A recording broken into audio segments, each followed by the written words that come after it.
Hey trendsetters, welcome back to my channel. So today we will be doing a custom color highlight, and I am going to start off by using this Dark and Lovely in Brown Cinnamon 391 as the base color. And what you'll see me do is I'm going to part her hair into 4 sections, and once I part her hair into 4 sections, I'm going to begin to apply that Dark and Lovely base color all over her head so she can get a nice even tone.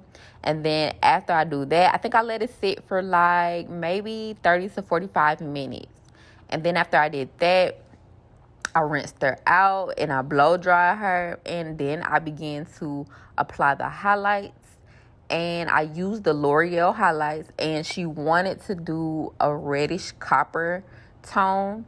So I had mixed equal parts, the red and the copper, on the back portion of her head. But once I got to the top, I did something a little different. I just used copper. I used the copper color and I used the mixed color. So I did like a pattern effect at the top of her hair. So y'all definitely will see that. I also used foil to separate the colors, because you don't want the color to bleed onto the base color or onto the copper color, because red is a strong color, you guys.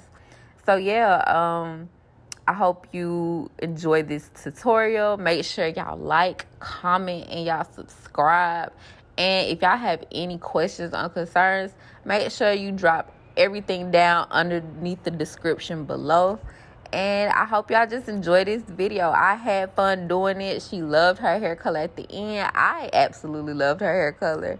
And yeah, just stay tuned for the results.